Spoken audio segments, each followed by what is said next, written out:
दादा, तुम्ही आता उपचार घेऊन आंतरवालीमध्ये परत दाखल झालात. उपचार घेताना हे मंडप काढण्यासाठी पोलिसांनी प्रयत्न केले होते, मात्र तुम्ही तडकाफडकी त्या ठिकाणाहून निघाले होते. आता या ठिकाणी आल्यानंतर परत तुम्हाला जसं तसं दिसतंय सगळं, कसं काय वाटतं? होते मराठ्यांचं आंदोलन दडपायचं देवेंद्र फडणवीस साहेबांना सांगितलं होतं. तर मराठा द्वेष त्यांनी उघड झाला होता त्यांचा, आणि त्यांचं खूप असं मराठा द्वेष उफळून आलेला थांबतच नव्हता. त्यामुळे त्यांनी पोलीस बांधवांना सांगितलं होतं की ते उपटून फेका म्हणून. पण ही मराठ्यांची 6 कोटीची अस्मिता हे त्यांच्या लक्षातच नव्हतं राहिलं. शेवटी सत्तेची रग त्यांच्या अंगात होती, त्यामुळे ते त्यांनी केलं. परंतु शेवटी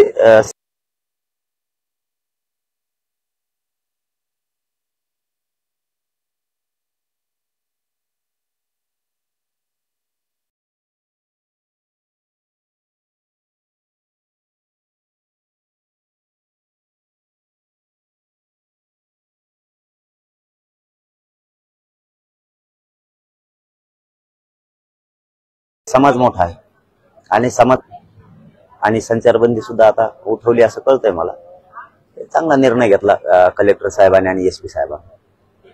दादा, मला काय सांगाल की आता महाराष्ट्रभरातले जे आंदोलक, मराठा आंदोलक कार्यकर्ते, त्यांच्याकडून मागणी होते की तुम्ही आता उपोषण करू नये, तर उपोषण न करता तुम्ही आरक्षणाचा लढा लढावा, असं सगळ्यांची मागणी आहे. तुमचं काय मत आहे? कारण तसंच करणार आहे. आता जे समाज म्हणतोय नाही करायचं तर नाही करणार, कारण मला चालता बी येत नाही आणि आता शरीर जास्तच आता कामातून गेले. त्यामुळे मी समाजासोबत लढणार आहे. पण ओबीसीतून आरक्षण आणि सगळ्या सोयऱ्यांची अंमलबजावणी ते केल्याशिवाय मी हटत नाही. मी मात्र 10% घेऊन समाजाला नाही पोचू शकत. माझ्या गोरगरीब मराठ्यांचं कल्याण करायचंय, त्यामुळे मी मराठ्यांशी गद्दारी करून मराठ्यांना नाही पोचू शकत. आमदार मंत्र्यांनी फसवलं त्यांच्या नेत्याला बोललो, पक्षाला बोललो म्हणून त्याला खूप राग आला. त्यांना जातीपेक्षा पक्ष आणि नेता मोठा वाटला आणि सगळे जर मागणी करायला लागली, माझ्यावर कारवाई करा, मला अटक करा, एसआयटी करा. एसआयटी एका दिवसात नेमण्यात आली. इथून मग असे तातडीचं कधीच झालेलं नाही. मग मराठ्यांच्याच आमदारांना मंत्र्यांना वाटतंय की मराठ्यांचे पोरं मोठे होऊ नये. ते माझ्या मराठ्यांच्या लक्षात आलंय. आम्ही आता शांत चित्ताने 5-7 दिवस बघतोय कोण काय करतोय, कोणचा आमदार काय करतो, कोणचा मंत्री काय करतो. शेवटी देवेंद्र फडणवीस यांची इच्छा पुरी करायला निघाले तर मराठ्यांचेच आमदार आणि मराठ्यांचेच मंत्री, पण स्वतःच्या जातीचे पोरं मारून मग निघालेत नेता मोठा करायला. सुप्रीम कोर्टच्या आदेशानुसार मराठा समाजाच्या तरुणांनी आंदोलन केले, मात्र अद्याप कालपर्यंत त्यांच्या नोंदी घेणं सुरू आहे, त्यांच्यावर गुन्हे दाखल करणं सुरू आहे. तुमचा हा काय फरक? नाही, आता न्यायालयापेक्षा मोठं समजतात देवेंद्र फडणवीस साहेब स्वतः, त्यामुळे ते तसं वागणारच. आणि काय कधी काळी जो द्वेष असतो मनात तो बाहेर पडतोच. ही नियतीचा नियम आहे. शेवटी माणसाचे द्वेष भरलेले विचार बाहेर नियती काढतेच, आणि त्यांच्यात मराठा विषय असणारे द्वेष बाहेर निघालेच.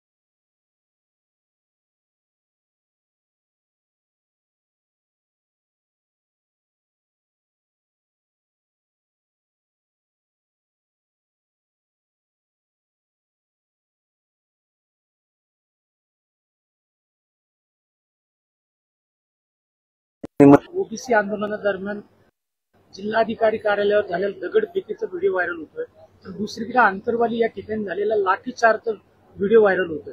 मात्र त्याखाली उल्लेख असा केला जातो की आंतरवालीमध्ये 307, 120 बस साठी गुन्हे दाखल आहे, मात्र जालन्यातल्या कलेक्टर ऑफिसवर हल्ला होऊन कोणत्या प्रकारचे गुन्हे दाखल होत नाही. आता ते देवेंद्र फडणवीस साहेबालाच माहिती. जे मी बघितलं नाही त्याच्यावर काय बोलणार. आणि गोरगरीब शेतकऱ्यांसाठी लढतोय, गोरगरिबांचं लेकरू म्हणून मी लढतो.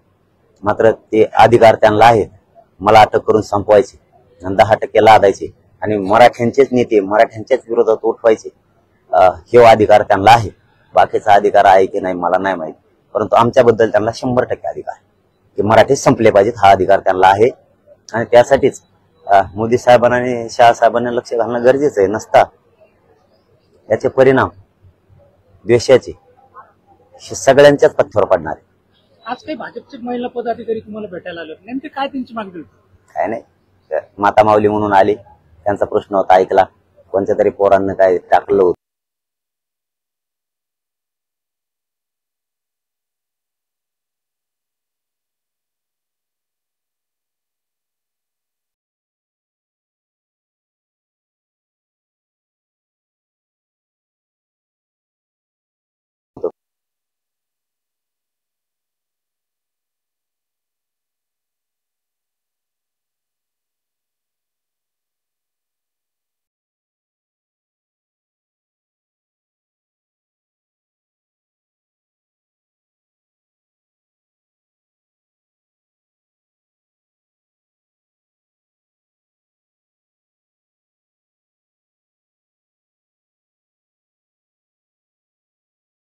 विषयात मी नाही बोलणार, त्यामुळे राजकारणाच्या विषयावर मी बोलणार नाही. तीनच काय मराठीत 50-50 टाकायला बसले.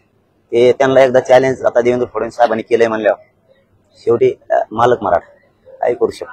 लोकांकडून समाजाकडून अशी मागणी होती की मी जालना आणि बीड लोकसभा लढावी म्हणून. नाही, माझा उद्देश मराठा आरक्षण गोरगरिबांचे लेकरं मोठं करणं, त्याच्यावर मी कायमस्वरूपी ठाम राहणार, हलणारच नाही. मग आता देवेंद्र फडणवीस साहेबांची इच्छा मराठ्यांचे आमदार आणि मंत्री पूर्ण करायला लागले आणि विधानसभेत अधिवेशनाच्या पटलावर ते मांडायला लागले की याला अटक करा, याच्यावर गुन्हे दाखल करा आणि छाती ठोकून सांगतात आम्ही 96 पिढी आणि मराठ्यांची जात संपवायला निघाली.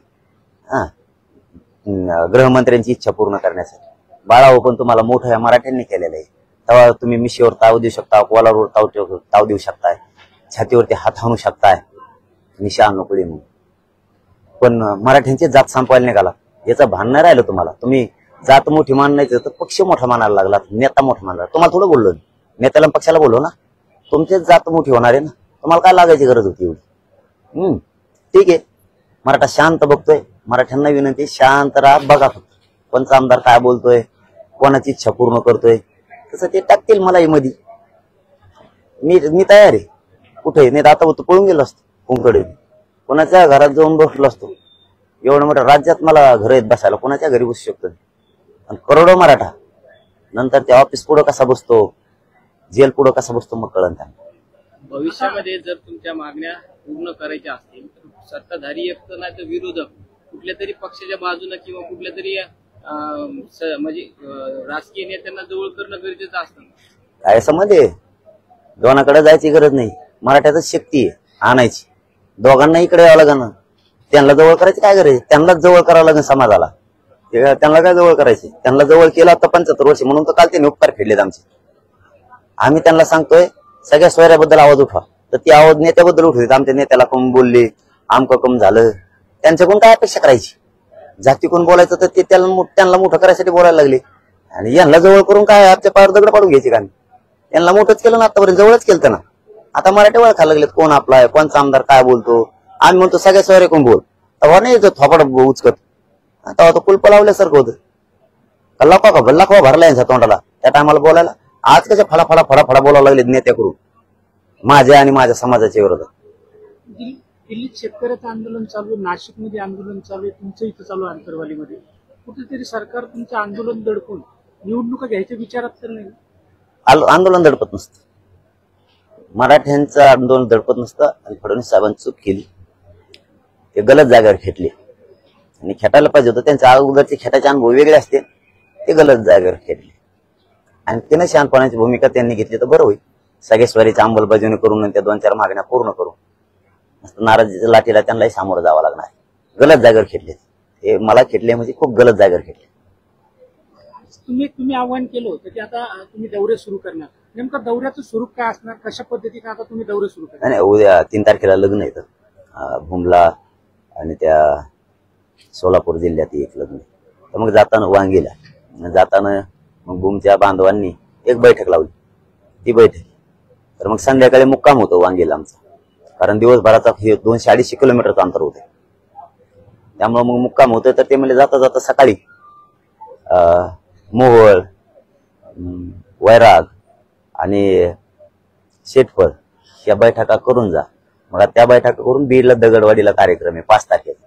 त्या 5 तारखेच्या कार्यक्रमाला सप्ताहाचा कार्यक्रम तिथे येतोय पुन्हा 5 तारखेला. त्यानंतर तुमचे दौरे कसे? 5 तारखेच्या नंतर पुन्हा तसेच राहणार. संवाद बैठका घेणार आहे सगळीकडे मला जिथपर्यंत शक्य आहे. पण हे 2 दिवस यासाठी टाकलेत की शरीर साथ देतंय का बघ. 2 दिवस अचानक 10 दिवसात टाकले आणि शरीरामध्ये साथ नाही दिले तर मी अर्धवट सोडत नाही. मग ते पूर्णच करतो. किती त्रास झाला, किती हाल झाले माझे. त्यामुळे 2 दिवसात तेवढं लक्षात येईल. नसता मग पुन्हा ऍडमिट व्हायला लागतं कारण आणखी अंग थरथर कापतोय खूप. आता मराठा समाजाला तुमचं आव्हान काय? तुम्ही फक्त मजा बघा की काय करते सध्या. आपल्या ज्यांना शक्य आहे त्यांनी आपले साखळी उपोषण धरणे आंदोलन चालून द्या. आणि मी सांगायच्या आधी सुरू केले त्यांनी बैठक. तालुक्यात मराठ्यांनी बैठक सुरू केल्या. कारण काय आहे लोकांच्या लक्षात यायला लागलं मराठ्यांचे आमदार बी आणि देवेंद्र फडणवीस साहेब बी मुद्दाम माझ्यावर अन्याय करायला हे मराठी लक्षात आलं. त्यांना वाटतं त्यांच्या लेकरासाठी मी लढतोय तर साथ दिली पाहिजे म्हणून ते ताकदीने उठले मराठा समाज. फक्त शांत राहा. बैठका ठीक आहेत. आता मी नाकारू शकत नाही ते समाजाच्या बैठका आहेत ते घेत आहेत. पण लक्ष मात्र ठेवायचं. 5-7 दिवस काय करते कोण कोण किती विरोधाचे आपल्या काय करायचं. समाज बरोबर वेळ ठरणार आहे. मी अटक करायची वाट बघतोय परत त्यांची ती SIT ती चौकशी करायची. SIT चौकशी कोणाची करायला पाहिजे. एक शेतकऱ्याच्या पोराची काम करतं म्हणून नाही मग कोण आहे बघायसाठी. तुम्हाला कोणीच नाही हाती लागणार. उलट तुम्हीच हाती लागणार आहे त्याच्या. तुमचेच मंत्री हाती लागणार आहे. कोणी नाही याच्या मागे. आणि तुम्ही यासाठी खरं याच्या मागे लावायला पाहिजे होती. ज्यांनी घोटाळे केलेत करोड रुपये खाल्ले त्यांचे ते तुमच्या आजूबाजूने फिरत येत. त्या सुगंधी अगरबत्त्या नसतात का तशा चौकोनी फिरत येत त्या. आणि आम्ही काहीच नाही करून आमच्या मागे लावलं. एवढी जनता येडी आहे का. इतर जातीचे बांधव सुद्धा हुशार झाले आता. ते म्हणते तितके इमानदारी करून याच्या मागे लावली आणि भ्रष्टाचार करणारे त्यांच्या आजूबाजूने फिरत येत. तर उद्या आपल्यावर वेळी मग आंदोलन केलं की आपल्यामुळे ते विषयाने झालेत आणि ते बी आपल्याकडून आलेत. आपल्याकडून आलेत त्यांना कळत भावनिक लाट काय असते. पाटील लाठी हल्ल्याच्या नंतर तुम्ही चौकशीची मागणी केली होती. चौकशी समिती स्थापन झाली होती. त्या समितीचा अहवाल यायचा बाकी असताना पुन्हा SIT चौकशी आलेला आहे. तेव्हा अहवाल देवेंद्र फडणवीस साहेबांचं स्टेटमेंट तुमच्या मीडियावरती आहे. अधिवेशन होतं मला वाटतं पावसाळी अधिवेशन होतं. हिवाळी तर नागपूरला झालेलं आहे किंवा त्या दोन्ही अधिवेशनापैकी एका जागा. बहुतेक छगन भुजबळ साहेबांनी मागणी केली होती SIT आणि पंकजा मुंडे साहेबांनी पण सांगितलं होतं की करा. आणि त्याला दुजोरा जयंत पाटील साहेबांनी दिला की SIT चौकशी करा. तर फडणवीस साहेबांनी त्यांचं उत्तर दिलं होतं की पोलिसांनी अहवाल दिलेला आहे सखोल चौकशी करू. आणि पोलीस बांधवांचं असं म्हणणं आहे की आता SITची चौकशी करणं मला तरी वाटतं गरजेचं नाही. पण जर सभागृहाचं म्हणणं असेल तर मी SIT नेमतो. परंतु पोलीस बांधवांचं असं मत आहे की SIT करण्याची गरज नाही. आम्ही सखोल चौकशी करून अहवाल दिलेला आहे आणि तो अहवाल मला प्राप्त झाला. याच्यामुळे करायची आवश्यकता नाही असं त्यांनी सांगितलं होतं त्यावेळेस. मग आता त्यावेळेस तुम्हाला SITची गरज नव्हती. आता तुम्ही 6 महिने झाला आम्हाला फशी जात. आम्ही नुसतं उलशीक बोललो तर एका रात्रीत ठरलं. दुसऱ्या दिवशी सकाळी विधानसभा अध्यक्षांनी मंजुरी दिली आणि मंजुरीची अंमलबजावणी करण्याचे फडणवीस साहेबांना लगेच जाहीर बी सांगितलं. तेव्हा गरज नव्हती. आता कसं काय गरज आहे.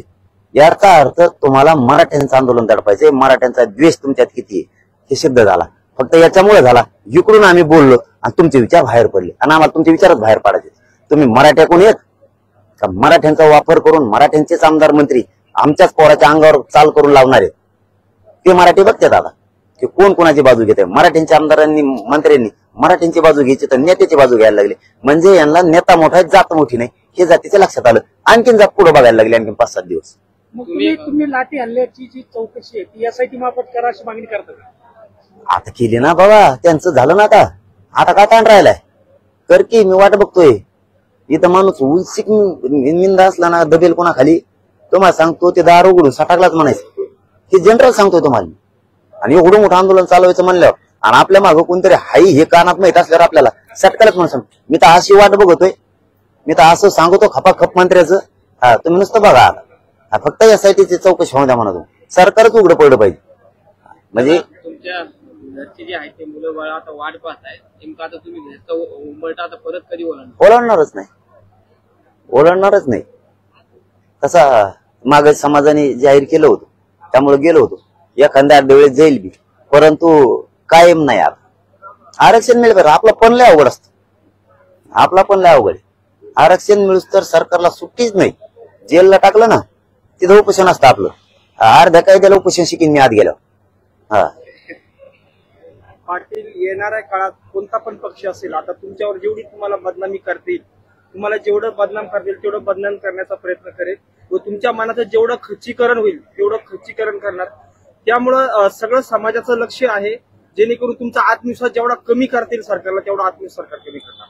माणसाचं खच्चीकरण कधी होतं? खरं असल्यावरून तो आरोप कळाल्या. यातला एक आरोप खरा नाही, खच्चीकरण का व्हायचं? मग जेलमध्ये खच्चीकरण कधी होतं? ते उलट वाट बघतोय मी वाट बघतोय उलट जेलमध्ये टाकायचं. त्याने खच्चीकरण नाही होणार, ते भित्र असल्यावर होतं. ते भेट नाही, क्षत्रिय मराठा आहे, जेलला भेट नाही.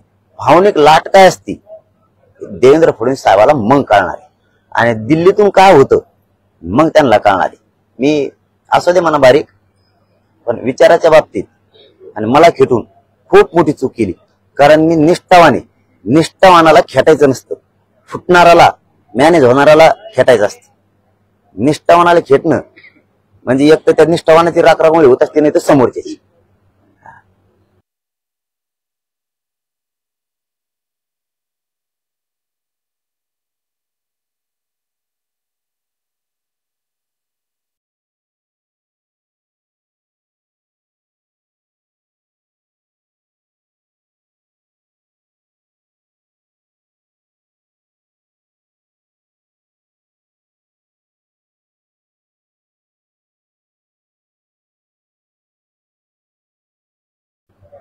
ते निष्ठावानाचं टाका, तुमचं तुम्ही तिकडे निवडणुका लढा, नाही तर ते नदीनं हिंडा. आम्हाला काही देणं घेणं नाही बाकी. चला, धन्यवाद.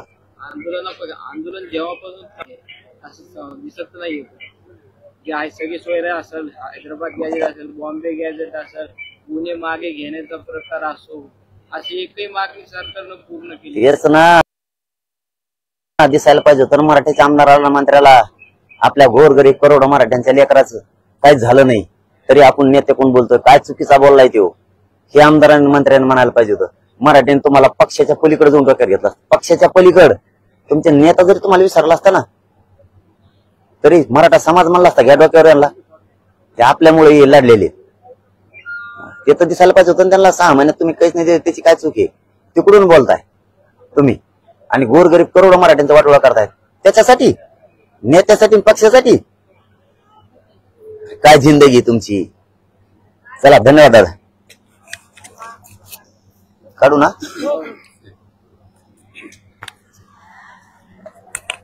तुमचं काय म्हणणं आहे? तुमचं काय म्हणणं